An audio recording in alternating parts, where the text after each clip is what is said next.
PhD അവൻ അവിടെ 3 വർഷം ഏതാണ്ട് പൂർത്തീകരിക്കാറായ സമയമായപ്പോഴേക്കും ഇവരുമായി പല വിഷയങ്ങളിൽ അവിടെ നടക്കുന്ന പല അഴിമതികളെ സംബന്ധിച്ച് അവന് വ്യക്തമായ ധാരണയുണ്ട്. അവന് 1-2 ഡേറ്റ എനിക്ക് അയച്ചു തന്നു. പല ക്യാമ്പസുകളിലും ഡ്രഗ്സ് എത്തുന്ന വിഷയമായിട്ട് ബന്ധപ്പെട്ട് കൃത്യമായ എൻക്വയറി കേരളത്തിൽ ഉൾപ്പെടെ പോയാൽ അത് എവിടെ പോയി നിൽക്കും എന്നുള്ളത് ഞാൻ പറയാതെ തന്നെ പ്രേക്ഷകർക്ക് ഇപ്പോൾ ഏകദേശം മനസ്സിലായിട്ടുണ്ടെന്ന് കരുതുന്നു. പ്രധാനമന്ത്രിയെ ചീത്ത വിളിച്ച അമ്മയ്ക്ക് പറഞ്ഞ സംഭവത്തിൽ പോലും CJP വക്താക്കൾ അതിലെന്താണ് തെറ്റെന്ന് ചോദിച്ചപ്പോൾ വന്നിരിക്കുന്നത് നമ്മൾ കാണാൻ സാധിക്കുന്നുണ്ട്. തുറന്ന് ചർച്ച ചെയ്യാൻ പോലും സാധിക്കാത്ത രീതിയിലുള്ള വളരെ സെക്ഷുവൽ റെവല്യൂഷൻ, ലൈംഗിക വിപ്ലവം, ചില പേപ്പർ ക്യാൻസൽ കൾച്ചർ, ഇങ്ങനെയൊക്കെ ചില പേപ്പറുകളുണ്ട്. നമസ്കാരം, ഭാരത് ലൈവിലേക്ക് സ്വാഗതം. നമസ്കാരം ശ്രീ അരുൺ മോഹൻ. നമ്മോടൊപ്പമുള്ള അരുൺ മോഹൻ MG സർവകലാശാലയിലെ സെനറ്റ് അംഗമാണ്. അദ്ദേഹം അവിടുത്തെ വിദ്യാർത്ഥികളുടെ അടക്കമുള്ള MG സർവകലാശാലയുടെ പ്രവർത്തനങ്ങളടക്കമുള്ള ഓരോരോ കാര്യങ്ങളിലുമൊക്കെ അദ്ദേഹത്തിൻ്റെതായ കൃത്യമായ സേവനങ്ങൾ നൽകി വരുന്ന വ്യക്തിയാണ്. ഇപ്പോൾ നമുക്ക് ഇദ്ദേഹം നമ്മുടെ കൂടെ ഇവിടെ ചർച്ചയിൽ പങ്കെടുക്കാൻ കാരണം MG സർവകലാശാലയിൽ വിദ്യാർത്ഥി സമൂഹത്തിന് ഒരു ധാർമ്മികമായ വിജയം ഏറെക്കാലത്തിന് ശേഷം ലഭിച്ചിരിക്കുന്നു. അതിനൊരു കാരണമുണ്ട്. എക്കാലത്തെയും പോലെ സർവകലാശാലകളെ CPM-ൻ്റെയും SFIയുടെയും ഒക്കെ അടിമകളാക്കി അവരുടെ കൈപ്പിടിയിൽ ഒതുക്കി വെച്ചുകൊണ്ടിരുന്ന ഒരു കഴിഞ്ഞ 10 കൊല്ലമെങ്കിൽ 10 കൊല്ലം, ഈ 10 കൊല്ലത്തെ ആ ഒരു തിക്ത അനുഭവങ്ങളിൽ നിന്നും ലഭിച്ചൊരു ധാർമ്മിക വിജയമാണ് ഇപ്പോൾ അവകാശപ്പെടാനുള്ളത്. അവിടുത്തെ ഒരു നാഷണൽ കോൺഫറൻസ് നടക്കാനിരിക്കുകയായിരുന്നു. ഈ നാഷണൽ കോൺഫറൻസിൽ പണം മുടക്കുന്നത് സർവകലാശാല, ഈ വരുന്നതോ അർബൻ നക്സലുകൾ എന്നൊക്കെ അറിയപ്പെടുന്ന ലെഫ്റ്റ് ആക്ടിവിസ്റ്റുകൾ, അങ്ങനെ പ്രധാനപ്പെട്ട ഇടത് നേതാക്കൾ, അങ്ങനെ ഇടതിൻ്റെ ഒരു ബൗദ്ധിക കോൺഫറൻസ്, ദേശീയ കോൺഫറൻസ് സർക്കാരിൻ്റെ ചെലവിൽ, സർവകലാശാലയുടെ ചെലവിൽ അവിടെ നടത്തുന്നതിനെതിരെ ശബ്ദമുയർത്തി അതിനൊരു ധാർമ്മിക വിജയമുണ്ടായിരിക്കുന്നു. നമസ്കാരം ശ്രീ അരുൺ മോഹൻ. നമസ്കാരം. ശരിക്കും ഇപ്പോഴാണൊരു അഭിമാനം തോന്നുന്നത് അല്ലേ, മഹാത്മാഗാന്ധിയുടെ പേരുള്ളൊരു സർവകലാശാലയിൽ എന്തെങ്കിലുമൊക്കെ ചെയ്യാൻ കഴിഞ്ഞു എന്നൊരു തോന്നൽ. ശരിക്കും എന്താണ് ഇവിടെ സംഭവിച്ചത്? ശരിക്കും ഇതൊരു തുടക്കം മാത്രമാണ്.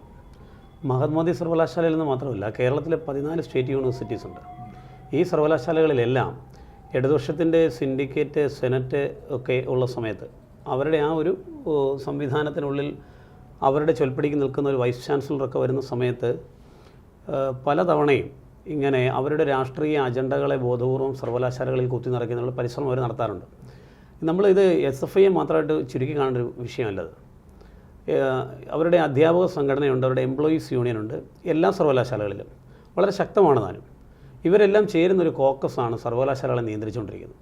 അവിടുത്തെ ബോർഡ് ഓഫ് സ്റ്റഡീസിൽ സിലബസ് മേക്കിംഗ്, കുട്ടികൾ എന്ത് പഠിക്കണം, ഇത്തരത്തിൽ നമ്മൾ മുമ്പ് സൂചിപ്പിച്ച പോലെ അർബൻ നക്സലുകളെ സംബന്ധിച്ച് ഈ കൾച്ചറൽ മാർക്സിസം, വോക്കിസം, ഇത്തരത്തിൽ ഹിസ്റ്ററിയൊക്കെ പ്രധാനപ്പെട്ട റിസർച്ച് പേപ്പറുകളിലെല്ലാം ഇതിൻ്റെ സ്വാധീനം നമുക്ക് കാണാൻ സാധിക്കും. അങ്ങനെ ഒരു സംസ്കാരത്തെ തന്നെ പൂർണ്ണമായിട്ടും ഇല്ലാതാക്കാൻ ഇതിവരുടെ പരിശോധിച്ച് നോക്കിയാൽ അന്റോണിയോ ഗ്രാംഷി എന്ന് പറയുന്ന ഇറ്റാലിയൻ കമ്മ്യൂണിസ്റ്റ് പാർട്ടിയുടെ സ്ഥാപക നേതാവുണ്ട്. അദ്ദേഹത്തിൻ്റെ ചില തിയറികളൊക്കെ നമുക്ക് ഈ എന്താ പറയുക, ഈ പ്രബുദ്ധ കേരളം എന്നൊക്കെ അവകാശപ്പെടുന്നിടത്ത്, അല്ലെങ്കിൽ ഇത്രയും സാംസ്കാരികപരമായി സാക്ഷരതയിലൊക്കെ മുമ്പിൽ നിൽക്കുന്ന ഒരു സംസ്ഥാനം എന്നുള്ള രീതിക്ക് നമുക്ക് തുറന്ന് ചർച്ച ചെയ്യാൻ പോലും സാധിക്കാത്ത രീതിയിലുള്ള വളരെ സെക്ഷുവൽ റെവല്യൂഷൻ, ലൈംഗിക വിപ്ലവം, ചില പേപ്പർ ക്യാൻസൽ കൾച്ചർ, ഇങ്ങനെയൊക്കെ ചില പേപ്പറുകളുണ്ട്. ഹെർബർട്ട് മാർക്രൂസ് എന്നൊക്കെ പറഞ്ഞ ചില പ്രൊഫസർമാർ, ഫ്രാങ്ക്ഫർട്ട് യൂണിവേഴ്സിറ്റി നമുക്ക് പലപ്പോഴും അറിവുള്ളതാണ്. ഫ്രാങ്ക്ഫർട്ട് സർവകലാശാലയിലൂടെ ഇത്തരത്തിൽ രാഷ്ട്രീയമായ ചിന്താഗതികൾ, തീസീസുകൾ, പേപ്പറുകളൊക്കെ പല സർവകലാശാലകളും ഇതിൻ്റെ പ്രശ്നം ഇവിടെ മാത്രമല്ല, നമുക്ക് JNU നോക്കിയാലും DU നോക്കിയാലും എല്ലാം ഈ പ്രശ്നം കാണുന്നുണ്ട്. നമ്മൾ ഈ സാംസ്കാരികത എന്നൊക്കെ പറയുന്നിടത്ത് ഒരിക്കലും ചേർത്ത് വെക്കാൻ സാധിക്കുന്നതല്ല ഇവരുടെ തിയറികളൊക്കെ. ഇത്തരത്തിലുള്ള തിയറികൾ സർവകലാശാലകളിൽ ബോർഡ് ഓഫ് സ്റ്റഡീസിലൂടെ അടിച്ചേൽപ്പിക്കുന്നത് സ്വാഭാവികമാണ്. അത്തരത്തിലൊരു നമ്മുടെ ഈ പ്രായത്തിൻ്റെ ഒരു പ്രശ്നം എന്ന് പറയുന്നത്, ജെൻസിയെ നമ്മൾ പലപ്പോഴും പറയാറുണ്ട് വളരെ ക്രിയേറ്റീവാണ്, ചിന്താശേഷിയുള്ളവരാണ്, ശരിയാണ്. പക്ഷേ അവരെ ഡൈവേർട്ട് ചെയ്ത് ഏത് മേഖലയിലേക്ക് തിരിച്ചു വിടുന്നു എന്നുള്ളതിനകത്ത് വലിയ പ്രശ്നമുണ്ട്. ഇപ്പം നമ്മൾ ഈ CJP പ്രക്ഷോഭത്തിലേക്ക് ഉള്ളിൽ കണ്ട ഒരു വിഷയം ഒരു ന്യായമായ ആവശ്യമാണ് ഉയർത്തിയതെന്ന് തന്നെയാണ് എൻ്റെ അഭിപ്രായം. വളരെ ന്യായമായ ആവശ്യമാണ്. പക്ഷേ അതുകൊണ്ട് നമുക്കതിനെ സപ്പോർട്ട് ചെയ്യാതിരിക്കാൻ സാധിക്കില്ല. പുറത്തു വയ്ക്കുന്ന ഭൂരിപക്ഷം വരുന്ന ആളുകൾക്ക്, വലിയ വിഭാഗത്തിലുള്ള ആളുകളുടെ പിന്തുണ അവർക്ക് കിട്ടിയതിൻ്റെ ഒരു കാരണം ഇത് തന്നെയാണ്. പക്ഷേ ഇതിനുള്ളിൽ ചില ആൻറ്റി നാഷണൽ എലമെൻറ്റ്സ് ബോധപൂർവ്വം കടന്നു കയറും. കാര്യം അവർക്ക് എവിടെയും അജണ്ട ഇത്തരത്തിലുള്ള കാര്യങ്ങളെ കുത്തി നിറച്ചുകൊണ്ട് ഒരു രാഷ്ട്രത്തിൻ്റെ സംസ്കാരത്തെ തകർക്കുക എന്നുള്ളത് മാത്രമാണ്. അതിനുള്ളൊരു മാർഗ്ഗമായിട്ട് ഇവർ ഈ ജെൻസിയെ ഉപയോഗിക്കുന്നുള്ളതാണ്. ഇപ്പോൾ ജെൻസിയിൽ കൂടുതൽ കേന്ദ്രീകരിക്കാൻ സാധിക്കുന്നത് സർവകലാശാലകളിൽ വിദ്യാർത്ഥികളെ സ്വാധീനിക്കാൻ സാധിക്കുന്നത് SFIയിലൂടെയൊക്കെയാണ്. അപ്പോൾ അവരുടെ താത്വിക ആചാര്യന്മാരുടെയൊക്കെ ഒരു കൂട്ടായ്മ ഇവരെ ഹെൽപ്പ് ചെയ്യാൻ എല്ലാ സർവകലാശാലകളിലും ഉണ്ട്. നമ്മളൊക്കെ ചിന്തിക്കുന്നതിന് വളരെ അപ്പുറത്ത് ഭീകരമായൊരവസ്ഥയാണിത്. ഈ പിന്നെ പറയുമ്പോൾ വെറുതെ പറയുകയാണ് നമ്മൾ പലപ്പോഴും ചിന്തിക്കും. JNUവിലും DUവിലുമൊക്കെ ഇപ്പം മദ്യക്കുപ്പികൾ, ഗർഭനിരോധന ഉറകൾ എന്നൊക്കെ പറഞ്ഞ ചില വാർത്തകളൊക്കെ നമ്മൾ കാണാറുണ്ട്. യാഥാർത്ഥ്യമാണ്. കാര്യം അതിലൊന്നും തെറ്റില്ല എന്നൊരു സമൂഹത്തെ മുഴുവൻ പൂർണ്ണമായിട്ട് വിശ്വസിപ്പിക്കുക. ഈ റെവല്യൂഷൻ, ഇവർ പറയുന്ന ഈ റെവല്യൂഷൻ വിജയിക്കാൻ ഡ്രഗ്സ് യൂസ് ചെയ്യാൻ അതിനകത്ത് അവർ തെറ്റ് കാണുന്നില്ല. പല ഘടകങ്ങളാണ്. ഞാൻ സാധാരണ 5 ഡേഞ്ചറസ് ഡീസ് എന്ന് പറയാറുണ്ട്. ചില ഇടത്തൊക്കെ സംസാരിക്കുന്ന സമയത്ത് നമ്മൾ പറയാൻ മറ്റുള്ളവരിലേക്ക് ഈ വിഷയത്തെ വളരെ പെട്ടെന്ന് എത്തിക്കാൻ സാധിക്കുന്നത്. ഇപ്പോൾ ഡ്രഗ്സ്, ഡ്രസ്സ്, DJ, ഇങ്ങനെ ഡേറ്റ, ഇങ്ങനെ കുറേ കാര്യങ്ങളുണ്ട്. അതായത് സോഷ്യൽ മീഡിയയിലൂടെ എങ്ങനെയാണ് ഇത്തരത്തിലുള്ള ആളുകളെ ആകർഷിക്കാൻ സാധിക്കുന്ന ഒരു ഗവേഷണ വിഭാഗം തന്നെ ഇവർക്കുണ്ട്. ഡ്രഗ്സ് ഞാൻ സൂചിപ്പിച്ചല്ലോ. പല ക്യാമ്പസുകളിലും ഡ്രഗ്സ് എത്തുന്ന വിഷയമായിട്ട് ബന്ധപ്പെട്ട് കൃത്യമായ എൻക്വയറി കേരളത്തിൽ ഉൾപ്പെടെ പോയാൽ അത് എവിടെ പോയി നിൽക്കും എന്നുള്ളത് ഞാൻ പറയാതെ തന്നെ പ്രേക്ഷകർക്ക് ഇപ്പോൾ ഏകദേശം മനസ്സിലായിട്ടുണ്ടെന്ന് കരുതുന്നു. അപ്പോൾ അതിനെക്കുറിച്ച് കൂടുതൽ വിശദീകരിക്കേണ്ട. മറ്റൊന്ന്, ഈ ഡ്രസ്സ് ഇപ്പം മൈ ബോഡി മൈ ചോയ്സ് എന്നൊക്കെ പറഞ്ഞ ചില പ്രോഗ്രാം കിട്ടുന്നുണ്ട്. അത് ഇതിൻ്റെ പിന്നിലാണ്. അതാണ് മൈ ബോഡി മൈ പ്രൈഡ്. ശരിയാണ്. ഭാരതം പഠിപ്പിച്ചു കൊടുത്ത ഒരു ഓൾട്ടർനേറ്റീവ് മറ്റവിടെ ഉണ്ട്. ശരീരമാദ്യം ഖനു ധർമ്മ സാധനം എന്ന് പറയും. എന്ന് വെച്ചാൽ അച്ഛൻ്റെ അമ്മയുടെയും ദാനമാണ് അതുപോലും. അതാണ് അതിൻ്റെ ഒരു യാഥാർത്ഥ്യം. അവിടെ ഒരു കമ്മിറ്റ്മെൻറ്റിൻ്റെ ഭാഗം വരുന്നുണ്ട്. അവിടെയാണ് അച്ഛനും അമ്മയെന്നാണ് ഞാൻ പറഞ്ഞത് അല്ലേ. ഈ അച്ഛനും അമ്മയെന്ന് പറയുന്ന കുടുംബം, ക്യാൻസൽ കൾച്ചർ എന്ന് പറയുന്നത് family imperialism becomes national imperialism. അവരുടെ മറ്റൊരു പേപ്പറാണ് ഇത്. ഞാൻ അതിനെക്കുറിച്ച് കുറച്ചൊന്നും മെനക്കെട്ടിൻ്റെ പുറകെ നടന്നുകൊണ്ടാണ് ഞാനീ പറയുന്നത്. അതായത് കുടുംബത്തിൽ നിന്നാണ് സ്വേച്ഛാധിപതികൾ ഉണ്ടാകുന്നത്. കുടുംബങ്ങൾ തകർന്നാൽ സ്വേച്ഛാധിപതികൾ ഇല്ലാതാവും, സ്വേച്ഛാധിപത്യം ഇല്ലാതാവും. ഈ തിയറി ഒന്ന് ആലോചിച്ച് നോക്കുക. അങ്ങനെ റൈറ്റ്. അതായത് നമ്മൾ കുടുംബങ്ങളിൽ നിന്നാണ് സംസ്കാരത്തെ, രാഷ്ട്രത്തെ വീടേ വിദ്യാലയം എന്നൊക്കെ നമ്മൾ പറയുന്ന സമയത്ത് അതിൻ്റെ നേരെ ഓപ്പോസിറ്റ് സാധനം. അതുകൊണ്ട് അച്ഛനെയും അമ്മയും അനുസരിക്കേണ്ടതില്ല എന്നൊക്കെ ഒരു തിയറി പതുക്കെ വരികയാണ്. ഇതിന് വലിയ അപകടകരമായ ഒരു സാഹചര്യം. ജെൻസിയിൽ നിന്ന് ജെൻ ആൽഫ എന്ന് പറയുന്ന കമ്മ്യൂണിറ്റിയിലേക്ക് ഇത് പോയാൽ, താഴെത്തട്ടിലെ കുട്ടികളിലേക്ക് പോയാൽ അവർ സ്വാഭാവികമായിട്ട് റിബലായി മാത്രം വീടുകളിൽ വളർന്നു വരും. ആരെയും അനുസരിക്കാത്ത, ഇവർക്ക് വേണ്ടത് അത്തരത്തിലൊരു കമ്മ്യൂണിറ്റിയാണ്. അവരെ ഉപയോഗിച്ച് നമ്മൾ മുമ്പ് പറഞ്ഞ പോലെ പിന്നെ ഈ ബംഗ്ലാദേശിൽ നടന്നതുപോലെ, ശ്രീലങ്കയിൽ നടന്നതുപോലെ ഒരു കലാപത്തിന് വളരെ എളുപ്പത്തിൽ ഇവരെ ഉപയോഗിക്കാൻ സാധിക്കും. ഇത്തരത്തിൽ ചിന്താഗതി മാറിപ്പോയാൽ. അപ്പോൾ ഇതെല്ലാം കണക്റ്റഡാണ്. അപ്പോൾ നമുക്ക് ഈ വിഷയത്തോട് തിരിച്ചു വന്നാൽ, കാര്യം ഇതിൻ്റെ ആ ഒരു ബാക്ക്ഗ്രൗണ്ടാണ് ഞാൻ പറഞ്ഞു വന്നത്. ചെറിയ കാര്യമെല്ലാം സൂചിപ്പിക്കാൻ വേണ്ടി സൂചിപ്പിച്ച്. 2023 MG യൂണിവേഴ്സിറ്റിയിൽ ഇതേപോലെ നാഷണൽ കോൺഫറൻസ് നടന്നു. അവിടെ ഭാരതത്തെ രണ്ടായിട്ട് വെട്ടിമുറിച്ചൊരു പോസ്റ്ററാണ്. ഞാനത് കാണിച്ചു തരാം, അയച്ചു തരാം. ഇത് മുഴുവൻ പേരും പ്രദർശിപ്പിക്കേണ്ട സാധനം. നമ്മൾ വലിയ കാര്യം ആ സമയത്തൊക്കെ മറ്റു പല വിഷയങ്ങൾ, ഇതിപ്പോൾ ഈ വിഷയം ചർച്ചയാവുന്ന സമയത്ത് സ്വാഭാവികമായിട്ടും കേരളത്തിൽ പ്രളയം വന്നു, അങ്ങനെയൊക്കെ അതങ്ങ് മാറിപ്പോകും. കാര്യം പ്രളയം ചർച്ച ചെയ്യുന്നതല്ല ഞാൻ പറഞ്ഞത്. പക്ഷേ നമ്മുടെ വിഷയങ്ങളിൽ നിന്ന് സ്വാഭാവികമായിട്ടും പല വിഷയങ്ങൾ വരുന്ന സമയത്ത് നമ്മൾ ഗൗരവം കുറച്ച് മാധ്യമങ്ങൾ കാണുന്ന ഒരു അഭിപ്രായം എനിക്ക് കാര്യത്തിലുണ്ട്. ഭാരതത്തെ രണ്ടായിട്ട് വെട്ടിമുറിച്ച ഒരു ചിത്രം, നാഷണൽ കോൺഫറൻസ് എന്നാണ് അതിൻ്റെ താഴെ എഴുതിയിരിക്കുന്നത്. അതിൽ പങ്കെടുത്ത ആളുകളെ നമ്മൾ നോക്കിയാൽ നമുക്ക് കൃത്യമായിട്ട് മനസ്സിലാക്കാൻ സാധിക്കും. ഈ അവസാനം വന്നിരിക്കുന്നത് അവർക്ക് പെട്ടെന്ന് കിട്ടിയ വിഷയം എന്ന് പറയുന്നത് ഈ ജെൻസി മറ്റേ ഈ CJPയുടെ പാറ്റ കലാപമാണ്. അതിന് ആ പെൺകുട്ടി തടഞ്ഞു നിൽക്കുന്നു. അതൊക്കെ സോഷ്യൽ മീഡിയ വലിയ വൈറലായ സംഭവങ്ങളാണ്. ഞാൻ അതിന് 2 വശങ്ങളുണ്ടെന്ന് ഞാൻ വീണ്ടും പറയുന്നു.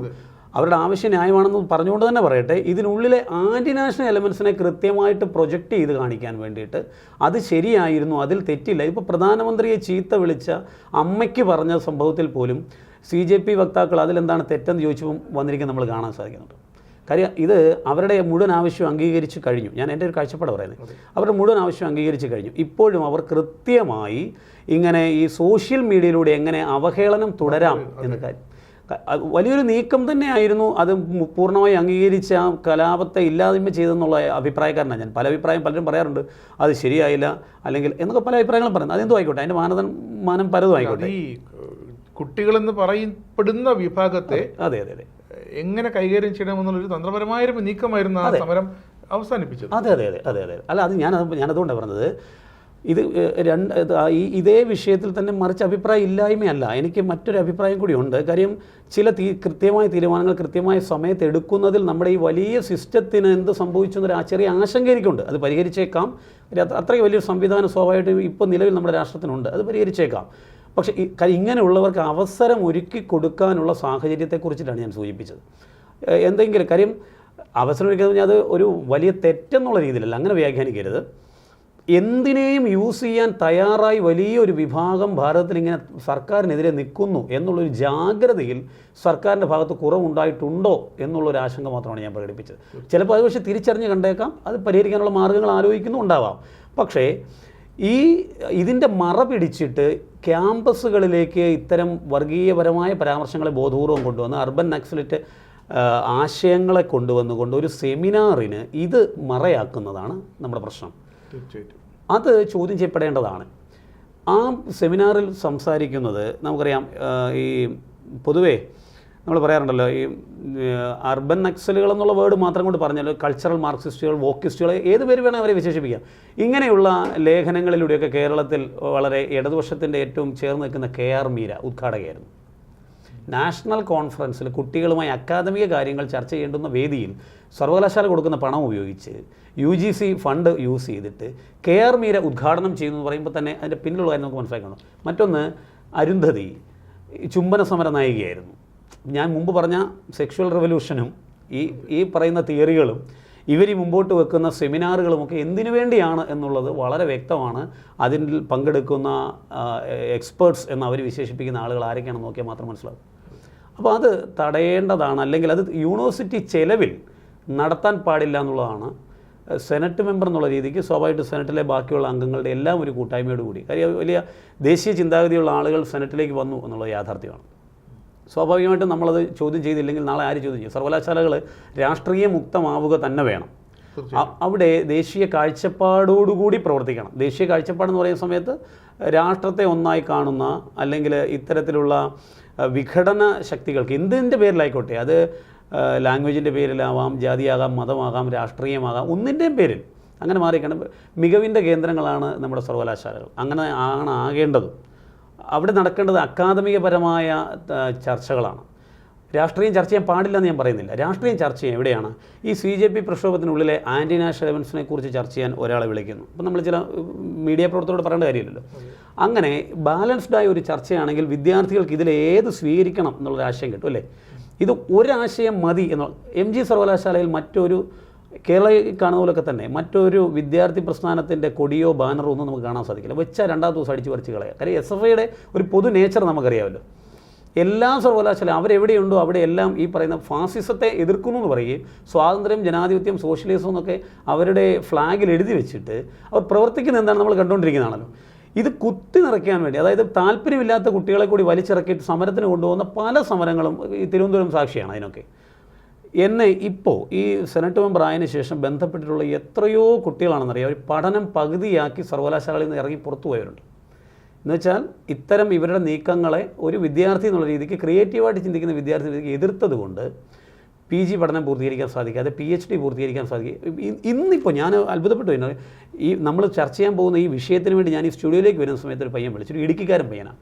PG അവൻ അവിടെ ചെയ്തു, PhD അവൻ അവിടെ 3 വർഷം ഏതാണ്ട് പൂർത്തീകരിക്കാറായ സമയമായപ്പോഴേക്കും ഇവരുമായി പല വിഷയങ്ങൾ അവിടെ നടക്കുന്ന പല അഴിമതികളെ സംബന്ധിച്ച് അവന് വ്യക്തമായ ധാരണയുണ്ട്. അവന് 1-2 ഡേറ്റ എനിക്ക് അയച്ചു തന്നു. ഞാൻ ചേട്ടാ, ഞാൻ നേരിട്ട് വന്ന് കാണുന്നുണ്ട്, കാര്യം പ്രതികരിക്കാൻ ആരെങ്കിലും ഒക്കെ ഉണ്ടായല്ലോ എന്നൊരു സന്തോഷമുണ്ട്. അതുകൊണ്ട് എനിക്കൊരു രാഷ്ട്രീയമുള്ള ആളല്ല, ഞാൻ പഠിക്കാൻ വേണ്ടി ആ ക്യാമ്പസിൽ വന്നു, പക്ഷേ എനിക്ക് പഠനം പൂർത്തീകരിക്കാൻ പറ്റിയില്ല. ഞാൻ ഈ പകുതിയാക്കി. എന്നെപ്പോലെ 100 കണക്കിന് ആളുകൾ ആ ക്യാമ്പസിലുണ്ടെന്നാണ് പറഞ്ഞത്. അപ്പോൾ ഈ ഫാസിസ്റ്റ് നടപടികൾ ചോദ്യം ചെയ്യപ്പെടാതിരുന്നതാണ് ഇത്രയും കാലത്തെ പ്രശ്നം. നമ്മളത് സ്വാഭാവികമായിട്ട് UGC ഫിനാൻഷ്യൽ റെഗുലേഷൻ ആക്ട് ഉണ്ട് 2018. UGC കൊടുക്കുന്ന പണം എങ്ങനെ വിനിയോഗിക്കണം എന്നുള്ളതിനെക്കുറിച്ച് കൃത്യമായ ക്രൈറ്റീരിയ അതിനകത്ത് പറയുന്നുണ്ട്. അത് വയലേറ്റ് ചെയ്യുന്നത് UGC ആക്ട് വയലേറ്റ് ചെയ്യണം. ഇവർ പറയുന്നത് സർവകലാശാലയുടെ VC രാഷ്ട്രീയം കാണിച്ചു, സെനറ്റ് അംഗങ്ങൾ രാഷ്ട്രീയം കാണിച്ചു, പാദസേവകരായ ആരുടെയോ RSSൻ്റെ വക്താക്കളായി എന്നൊക്കെ പറഞ്ഞാൽ ഇവരുടെ പ്രചരണം. നമ്മൾ ഒരു കാര്യത്തെ കോടതിന് മുന്നേ ചെല്ലുന്ന സമയത്ത്, അല്ലെങ്കിൽ ഒരു അന്വേഷണ കമ്മീഷന് മുന്നേ ചെല്ലുന്ന സമയത്ത് അവിടെ വേണ്ട ഫാക്ട്സ് ആൻഡ് ഫിഗേഴ്സാണ്. ലോ ഒബേ ചെയ്തിട്ടാണോ ഈ കാര്യം നടപടി എടുത്തിട്ടുള്ളത്, ഇതൊക്കെയാണല്ലോ നോക്കേണ്ടത്. രാഷ്ട്രീയം കുത്തി നിറയ്ക്കാനാണെങ്കിൽ പല മാർഗ്ഗങ്ങളുണ്ടല്ലോ. ക്യാമ്പസിൽ അവർ ചെയ്യുന്ന പണി നമുക്ക് ചെയ്താൽ മതിയല്ലോ. പക്ഷേ നമ്മളത് ചെയ്യാൻ ഉദ്ദേശിക്കുന്നില്ല. സർവകലാശാല സ്റ്റാറ്റ്യൂട്ട് ഉണ്ട്, ആക്ട് ഉണ്ട്, UGC റെഗുലേഷൻ ഉണ്ട്. ഈ കാര്യങ്ങൾ പരിശോധിച്ച സമയത്ത് അങ്ങനെ ചെയ്യാൻ സാധിക്കില്ല. രാഷ്ട്രീയ പ്രചരണ ബോർഡുകൾ വെക്കാൻ പാടില്ല, ഒന്നാമത്തെ കാര്യം. അതായത് അപര മതവിദ്വേഷം, അപര രാഷ്ട്രീയ വിദ്വേഷം, ഇതൊന്നും പ്രകടിപ്പിക്കുന്നൊന്നും ക്യാമ്പസിൽ ഈ ആക്ട് സ്റ്റാറ്റ്യൂട്ട് ഉണ്ടാക്കിയത് RSSോ അല്ലെങ്കിൽ ഇന്നലെ വന്ന വൈസ് ചാൻസലറോ അല്ലല്ലോ. ഇത് കൃത്യമായ ഒരു സർവകലാശാല എങ്ങനെ മുമ്പോട്ട് പോകണമെന്ന് ദീർഘവീക്ഷണമുള്ള ആളുകളാണ് സൃഷ്ടിക്കപ്പെട്ടിട്ടുള്ളതാണ്. സർവകലാശാല ആസ്ഥാനവും ബന്ധപ്പെട്ട കോളേജുകൾ ഇത് എല്ലാ കോളേജുകളും ഇങ്ങനെയാണ് ആവേണ്ടത്. പക്ഷേ ദൗർഭാഗ്യവശാൽ നമ്മുടെ രാഷ്ട്രീയക്കാരുടെ പരീക്ഷണശാലകളായി സർവകലാശാലകൾ മാറുന്നു. അതിൽ നിന്ന് കുറച്ച് ഗുണ്ടകളെ ഇവർക്ക് വേണ്ടി വരുന്നു. ഇവർ രാഷ്ട്രീയ പ്രതിരോധത്തിലാകുന്ന സമയത്ത്, മക്കളുടെ പേരിൽ ആരോപണം വരുന്ന സമയത്ത്, അന്വേഷണം വരുന്ന സമയത്ത് പ്രതിരോധിക്കാനുള്ള ചാവേറുകളായി കുട്ടികളെ ഉപയോഗിക്കുന്നുള്ളതാണ് കേരളത്തിൻ്റെ യാഥാർത്ഥ്യം. EDയുടെ കേസിൽ നമ്മൾ കണ്ടത് അത് തന്നെയാണ്. ഇത് ഇങ്ങനെ കുറേ ഇങ്ങനെയുള്ളവർ സിൻഡിക്കേറ്റ് വരുന്നു, സെനറ്റിൽ വരുന്നു. ഇപ്പോൾ അത് മനസ്സിലായില്ലേ? ഇങ്ങനെയുള്ളവരാൽ സർവകലാശാലയുടെ ഭരണ സംവിധാനം മുഴുവൻ ഈ രാഷ്ട്രീയക്കാരാലാണ്. പറഞ്ഞതുപോലെ അവർക്ക് വേണ്ടത് ഈ കുട്ടികളുടെ ഭാവി നശിപ്പിക്കുക എന്നുള്ളത് മാത്രം. ഇവർ നാളെ പഠിച്ച് അവർ ജോലി സമ്പാദിച്ച് മറ്റൊരു കാര്യം രാഷ്ട്രീയ പ്രവർത്തനം ആളെ കിട്ടാതാവും. ഇതേപോലെ തെരുവിലിറങ്ങി അടിപിടിക്കാൻ ആളെ കിട്ടാതാവും. കുറച്ചുകൂടെയൊക്കെ ക്രിയേറ്റീവായിട്ട് ഇന്നിപ്പം യൂത്ത് ചിന്തിക്കാൻ തുടങ്ങിയതുകൊണ്ട് ഈ വലിയ ക്ഷീണം അവർക്കുണ്ട്. അതൊരു യാഥാർത്ഥ്യം. പഴയ SFIയുടെ ഒരു രീതി വെച്ച് ഇങ്ങനെയൊന്നും ആയിരിക്കുന്നില്ല ആ ക്യാമ്പസിൽ ഇപ്പോൾ ഈ പ്രതിഷേധം ഉണ്ടാകണമെന്നാണ് ഞാൻ കരുതുന്നത്. ആ തരത്തിൽ വലിയ എന്താ പറയുക, ഇവർക്ക് നമ്മൾ സാധാരണ പൊതുവെ പറയാറുണ്ടല്ലോ, ഇതൊന്നും ഞാൻ അല്പം എന്താ പറയുക, ഈ നമ്മൾ ഗ്യാസ് കയറ്റി പറയുക എന്നൊക്കെ ഒരു പൊതുശൈലി പറയാം, അങ്ങനെ പറയാൻ ഉദ്ദേശിച്ചതേ. ഇവർക്ക് വേണ്ടത് രക്തസാക്ഷികളെയും അതിൻ്റെ പേരിൽ പിന്നീട് നടക്കുന്ന പണപ്പിരിവും അഭിമന്യുവിൻ്റെ ഒക്കെ കേസ് വളരെ വ്യക്തമാണല്ലോ. അത് ഇപ്പോൾ കുറേ വർഷങ്ങൾ നമ്മൾ പുറകോട്ട് പരിശോധിച്ച് നോക്കിയാൽ അങ്ങനെയുള്ളവരെ അധികം ഇവർക്ക് കിട്ടാറില്ല. അതുകൊണ്ട് ഇവരുടെ രാഷ്ട്രീയത്തെ ഇവർക്ക് തെറ്റിദ്ധരിപ്പിച്ച് ജനങ്ങളുടെ മുന്നിൽ തെറ്റിദ്ധരിപ്പിച്ച് വളർത്താനും സാധിക്കാറില്ല. എൻ്റെ സ്ഥലത്ത് കണക്ട് ചെയ്ത് ഞാൻ പറഞ്ഞെന്നുള്ളത്, എൻ്റെ സ്ഥലത്ത് തിരുവല്ലയിൽ വീടിന്ന് വളരെ അടുത്താണ്, സംഘടനാ ചുമതലയിലൊക്കെ വർഷങ്ങളോളം ഇരുന്നിട്ടുള്ള സ്ഥലം കൂടിയായതുകൊണ്ട് എനിക്ക് വളരെ വ്യക്തമായിട്ട് അറിയുന്ന ഒരാളാണ്. അവിടെ ഒരു ലോക്കൽ കമ്മിറ്റി സെക്രട്ടറി കുറച്ച് ഗുണ്ടകൾ ചേർന്ന് അയാളെ കുത്തി കൊലപ്പെടുത്തി. ഈ ഗുണ്ടകളിൽ 1, 2, 3 പ്രതികൾ, അത് FIRൽ പിണറായി വിജയൻ ഭരിക്കുന്ന സമയത്താണ് ആലോചിച്ച് നോക്കണം. FIRൽ 1, 2, 3 പ്രതികൾ DYFIയുടെ പ്രവർത്തകർ തന്നെയാണ്. അപ്പോൾ അതൊരു രാഷ്ട്രീയ സംഘർഷമല്ല, അവർ തമ്മിലുണ്ടായ വ്യക്തിപരമായ പ്രശ്നമോ അതിനകത്ത് ലഹരി എന്തൊക്കെയോ കടന്നുകൂടിയിട്ടുണ്ടെന്ന് പറയുന്നു. അത് പോലീസ് അന്വേഷിച്ച് കണ്ടുപിടിക്കേണ്ട സംഗതികളാണ്. ഒരു മുൻ യുവമോർച്ച ഭാരവാഹി ഒരാൾ, 10 പ്രതികളിലോ മറ്റോ ഒരാൾ യുവമോർച്ചയുടെ ഒരു മുൻ ഭാരവാഹിയും കൂടി അതിലുണ്ട്. ഈ 1, 2, 3 പ്രതികളെ നമ്മൾ അവരുടെ സോഷ്യൽ മീഡിയ അക്കൗണ്ടൊക്കെ നോക്കുന്ന സമയത്ത് മുഴുവൻ ലെഫ്റ്റ് ആശയങ്ങളുമായിട്ടുള്ള, പക്ഷേ അവിടെ അത് RSS BJP CPM സംഘർഷം എന്നുള്ള രീതിയിൽ വ്യാപകമായ പണപ്പിരിവ്, രക്തസാക്ഷി, വലിയ അക്രമങ്ങൾ, പ്രശ്നങ്ങൾ. ഇത് കൃത്യമായി നറേറ്റീവ് ഏത് വഴിക്ക് കൊണ്ടുപോകണമെന്ന് ഇവർക്കറിയാം. അപ്പം നേരിട്ടൊരു രക്തസാക്ഷിയെ ഒരു പ്രശ്നം ഉണ്ടാക്കി കിട്ടിയില്ലെങ്കിൽ വല്ല മയക്കുമരുന്നിൻ്റെ പേരിലോ അല്ലെങ്കിൽ ഈ എന്തിൻ്റെയൊക്കെ പേരിൽ, പക്ഷേ ആ ചെറുപ്പക്കാരൻ കുഴപ്പമുള്ള ആളായിരുന്നില്ല കേട്ടോ. ഈ ലോക്കൽ കമ്മിറ്റി സെക്രട്ടറി സന്ദീപ് എന്നാണ് അയാളുടെ പേര്. അയാൾ അങ്ങനൊരു പ്രശ്നക്കാരനായിരുന്നില്ല. എന്തോ തർക്കത്തിൻ്റെ പേരിൽ അയാൾ കൊല ചെയ്യപ്പെട്ടു. ഇതാണ് ശരിക്കും ഇവരുടെ രാഷ്ട്രീയം. എങ്ങനെ വീണ് കിട്ടുന്ന വിഷയത്തെ സംഘടനാപരമായി ഈ തരത്തിൽ ഉപയോഗിക്കാം. കലാപം ഉണ്ടാകുന്നവർക്ക് പ്രശ്നമല്ല, അധികാരം കയ്യിലുണ്ട്, അവരവരുടെ ആളുകളെ പ്രൊട്ടക്ട് ചെയ്ത് നിർത്താനുള്ള മാർഗ്ഗങ്ങൾ അവർക്കുണ്ട്. പക്ഷേ ഇതിനെല്ലാം ചാവേറുകളാകുന്നത് ക്യാമ്പസിൽ വരുന്ന സമയത്ത് കുറച്ച് കുട്ടികളാണ്. അവനവൻ്റെ ജീവൻ നഷ്ടപ്പെടാതെ SFIയിൽ ബലിദാനി രക്തസാക്ഷിയാകാതെയൊക്കെ മുമ്പോട്ട് പോകുന്നത് ആരുടെയോ ഭാഗ്യത്തിൻ്റെ പേരിൽ പോകുന്നുള്ളൂ. അത്രയ്ക്ക് കൃത്യമായിട്ട് ഇവർ ഈ കുട്ടികളെ ബ്രെയിൻ വാഷ് ചെയ്ത് അവർക്ക് എന്താണോ കൊടുക്കേണ്ടത് ആ രീതിയിൽ ഇവരെ തെറ്റിദ്ധരിപ്പിച്ച്, ഇപ്പം മേ ബി ഡ്രഗ്സ് ആയിരിക്കാം, ജെൻസി എന്ന് പറയുന്ന സമയത്ത് കാര്യം ഞാൻ പറഞ്ഞല്ലോ, ഈ ഡൈവേർട്ട് ഏത് വഴിക്ക് വിടുന്നു ആ വഴിക്ക് പോകുന്ന ഒരു പ്രശ്നം അവരെ സംബന്ധിച്ച് വരും. ഒരു ക്യാമ്പസിൽ ഇപ്പോൾ SFI മാത്രമേ ഉള്ളൂ, വേറെ ഓപ്ഷനില്ല. കുറച്ച് ക്രിയേറ്റീവായൊരു കുട്ടിയാണ്, പാട്ട് പാടാൻ അറിയാം, നന്നായിട്ട് സംസാരിക്കാൻ അറിയാം, പ്രസംഗിക്കാൻ അറിയാം. സ്വാഭാവികമായിട്ടും അത് ഈ ഇതിൻ്റെയൊക്കെ ഭാഗമാകാൻ ആഗ്രഹിച്ചേക്കാം. പക്ഷേ അവരെ ഡൈവേർട്ട് ചെയ്ത് കൊണ്ടുപോകാൻ ഇവർക്ക് കൃത്യമായിട്ടറിയാം. എതിർ രാഷ്ട്രീയമാണെങ്കിൽ ഒരു കാരണവശാലും ക്യാമ്പസിൽ ഒരു എതിർ രാഷ്ട്രീയം വളരാനുള്ള സാഹചര്യം പുറത്തുനിന്നുള്ളൊരു എക്കോസിസ്റ്റം അവരെ അനുവദിക്കത്തില്ല. ഒന്നുകിൽ നിശബ്ദരായിരിക്കുക, അല്ലെങ്കിൽ അവർക്കൊപ്പം അവർ കാണിക്കുന്ന എന്ത് ആഭാസ സമരത്തിനും ഒപ്പം ചേരുക. ഞാൻ ഉദാഹരണം പറഞ്ഞാൽ അറിയോ, ഈ വിഷയത്തിൽ MG യൂണിവേഴ്സിറ്റിയിൽ വൈസ് ചാൻസലർക്കെതിരെ വലിയ പ്രകടനവും പ്രതിഷേധവും കാണും. ഒരു ഷൂസ് കൊണ്ട് സാറിൻ്റെ റൂമിൻ്റെ മുന്നേ കൊണ്ടുവച്ചു, എന്നിട്ട് നക്കിക്കോളൂ എഴുതി വെച്ചിരിക്കുന്ന വാക്കുകളാണ്. തൻ്റെ തന്തയുടെ വകയല്ല. ഞാൻ പച്ചക്ക് ഇതങ്ങ് പറഞ്ഞ കാര്യം നമ്മളിതെല്ലാം സോഷ്യൽ മീഡിയ കണ്ടു കഴിഞ്ഞു. ഇനി എനിക്കിത് പറയുന്നതിന് മടി എന്താ, പിന്നെ ബാക്കി പുറത്ത് പറയാൻ വയ്യാത്ത രീതിയിൽ സെക്ഷൽ റെവല്യൂഷനെ സംബന്ധിച്ച് മുമ്പേ പറഞ്ഞാൽ മറ്റൊരു കാര്യം കൂടി ഞാൻ പറയാം. ചില ക്യാമ്പസുകളിൽ കേരളത്തിലെ മഹാരാജാസ് കോളേജിലുൾപ്പെടെ കേരള യൂണിവേഴ്സിറ്റി ക്യാമ്പസിലുൾപ്പെടെ ചില ഫ്ലെക്സ് ബോർഡിൽ ശ്രദ്ധിച്ചിട്ടുണ്ടോ, സൂക്ഷിച്ച് നോക്കണ്ട, ഇങ്ങനെ തന്നെയാണ് നീയും ഞാനും ഉണ്ടായത്, ലൈംഗിക വൈകൃതങ്ങളെ വരച്ച് വെച്ചിട്ട് എഴുതി വെച്ചിരിക്കുക. ഇത് ഒന്ന് ആലോചിച്ച് നോക്കൂ. ഈ ഒരു ക്യാമ്പസിലേക്ക് ഹയർ എഡ്യൂക്കേഷൻ പഠിക്കാൻ വരുന്ന ഒരു കുട്ടി കാണേണ്ടതാണോ അതെന്നുള്ള ആലോചിച്ച് നോക്കുക. നമ്മൾ ഇവർക്ക് അതിനെ ന്യായീകരിച്ചേക്കാം, കാര്യം ലിബറലൈസേഷൻ്റെ ഭാഗമാണ്. സെക്സിനെ ലിബറലൈസ് ചെയ്യുമെന്ന് പറഞ്ഞാൽ അതേ തിയറിയാണിത് ഒരു പോസ്റ്ററിൻ്റെ രൂപത്തിലേക്ക് പ്രത്യക്ഷപ്പെടുന്നത്. ഇതാണോ ശരിക്കും നമ്മുടെ ക്യാമ്പസിന് ആവശ്യം എന്ന് ആലോചിക്കും. അത് രാഷ്ട്രീയം ചർച്ച ചെയ്യണം, വേണ്ടെന്നല്ല. നമ്മുടെ ഭരണഘടനാപരമായി മൗലികമായ അവകാശങ്ങളുണ്ട്, നമുക്ക് തുറന്ന് പറയാനുള്ള സ്വാതന്ത്ര്യമുണ്ട്. പലതിനെക്കുറിച്ച് ഞാൻ ഈ പറയുന്ന ആശയങ്ങളെ ശക്തമായിട്ട് വിമർശിക്കുന്ന ഒരുപക്ഷെ എൻ്റെ പ്രായത്തിന് ഒത്തുവരുന്ന മറ്റൊരു അധ്യാപകനോ ഒരു കോളേജ് പ്രൊഫസറോ ഒക്കെ ഉണ്ടായേക്കാം. ഇത് നല്ലതാണ്, അത്തരത്തിൽ സംവാദം നടക്കട്ടെ. അപ്പോൾ അദ്ദേഹം ഇറ്റാലിയൻ കമ്മ്യൂണിസ്റ്റ് പാർട്ടിയെക്കുറിച്ച് പറയുന്നത്, ഞാൻ ഭാരതീയ സംസ്കാരത്തെക്കുറിച്ച് അങ്ങോട്ട് തിരിച്ചു പറയും. രണ്ടുപേരും പരസ്പരം സംസാരിക്കുന്നു, ഒരു കൺക്ലൂഷനിലെത്തും. ഇതാണ് സംവാദം. ഇതിനുള്ള അവസരം വരുന്നില്ല. നേരെ മറിച്ച് ഇവർ ഈ ഉയർത്തി വിടുന്ന ആഭാസകരമായ കാര്യങ്ങൾ, ഏകപക്ഷീയമായിട്ട് ആഭാസകരമായ കാര്യങ്ങൾ, സമൂഹത്തിന് ഒട്ടും യോജിക്കാത്ത കാര്യങ്ങൾ ഇതിങ്ങനെ പ്രദർശിക്കും. അധ്യാപികയ്ക്ക് കുഴിമാടം ഉണ്ടാക്കിയത് അതിൽ അവർ തെറ്റ് കാണുന്നില്ലല്ലോ. നമ്മളെല്ലാം പറയുന്നു അയ്യോ അത് ചെയ്യാമെന്ന്, അവർക്ക് തെറ്റല്ല. അതായത് MA ബേബി ആ വിഷയത്തിൽ അഭിപ്രായം പറഞ്ഞാൽ എന്തായിരുന്നു? അതൊരു പ്രതീകാത്മക കല്ലറ മാത്രമാണ്, യഥാർത്ഥ കല്ലറയല്ല. ഇവരുടെ തിയറി അനുസരിച്ച് യഥാർത്ഥ കല്ലറ ഒരുക്കുന്നതാണ് അവരുടെ ശൈലി. പക്ഷേ ഞങ്ങളങ്ങനെ ചെയ്തില്ലല്ലോ, എന്തോ ഒരു ഔദാര്യം പോലെ വെച്ചാൽ അതിനെല്ലാം ന്യായീകരിക്കുകയാണ്. ഇത് ക്യാമ്പസിൽ വലിയ അപകടം സൃഷ്ടിക്കും ഇത്തരം കാര്യങ്ങൾ. അതുകൊണ്ട് ഇത് UGCയുടെ ഫണ്ട് ഉപയോഗിച്ച് ഇത്തരത്തിൽ അരാഷ്ട്രീയ പ്രവർത്തനം നടത്താൻ സ്വന്തം പോക്കറ്റിൽ നിന്ന് പൈസ എടുത്തിട്ട് നിങ്ങളുടെ ആൾക്കാരെ വിളിച്ച് നിങ്ങൾ നടത്തിക്കൂ. താല്പര്യമുണ്ടോ ഇല്ലയോ എന്ന് അതിൽ പങ്കെടുക്കുന്നവരുടെ താല്പര്യമാണ്. അതിൽ പങ്കെടുക്കുന്ന ഒരാൾ അതിനെ വിമർശിച്ചാൽ അയാൾ അതീവ ധൈര്യശാലിയായിരിക്കണം അതിൽ പങ്കെടുത്തിട്ട് വിമർശിക്കണമെന്നുണ്ടെങ്കിൽ. പക്ഷേ പൊതു സംവിധാനത്തിന് മുഴുവൻ പങ്കെടുക്കാൻ അവസരം ഉണ്ടാക്കി അതൊരു സംവാദമാക്കി നിങ്ങൾ മാറ്റിക്കും, ഒരു കുഴപ്പമില്ല. നമ്മുടെ പരിപാടിക്ക് അനുമതി നിഷേധിച്ചിട്ടില്ല ക്യാമ്പസിൽ. ഇപ്പോൾ ലാസ്റ്റ് ഒന്ന് ഓർഡർ അതാണ്, പരിപാടിക്ക് അനുമതി. പക്ഷേ ഈ തന്നിരിക്കുന്ന പൈസ ഉണ്ടോ, ഞങ്ങളെയും മേടിക്കും. പൈസ തരത്തില്ല, നിങ്ങൾ കയ്യിൽ നിന്ന് പൈസ എടുത്ത് ചെയ്തു. ഇതൊരു കൃത്യമായ മെസ്സേജാണ്. നാളെയും നിങ്ങളുടെ രാഷ്ട്രീയ പ്രവർത്തനം നിങ്ങൾക്ക് നടത്തണമെങ്കിൽ നിങ്ങൾ പറയുന്ന ആശയം ശരിയോ തെറ്റോ എന്ന് പബ്ലിക് തീരുമാനിക്കട്ടെ. ഞാനീ പറഞ്ഞ ആശയം ഇങ്ങനെ തുറന്ന് സംവദിച്ചുകൊണ്ട് ഇതിൻ്റെ എല്ലാ വശം മനസ്സിലാക്കി ബുദ്ധിയുള്ള 10 പിള്ളേർ അതിൽ ഇപ്പോൾ JNU DU എതിർ ശബ്ദങ്ങൾ ഉയർന്നു. ഇതേപോലെ ആയതിനു ശേഷം ഡൽഹി സർവകലാശാലയിലും അതേപോലെ ഹൈദരാബാദ് യൂണിവേഴ്സിറ്റിയിലും ഒക്കെ കുട്ടികൾ ചോദ്യം ചെയ്യാൻ തുടങ്ങിയിരിക്കുന്നു ഇത്തരം പരിപാടികളെ. പക്ഷേ പരിപാടി നടത്തുന്നത് പൊതുപണം ഉപയോഗിച്ച് കുട്ടികളിൽ നിന്ന് പിരിക്കുന്ന പണമാണ് UGCക്ക് പോകുന്നത്. പൂർണ്ണമായിട്ടൊന്നല്ല ഞാൻ പറഞ്ഞത്, സെൻട്രൽ ഗവൺമെൻറ് കൊടുക്കുന്ന പണമുണ്ട്.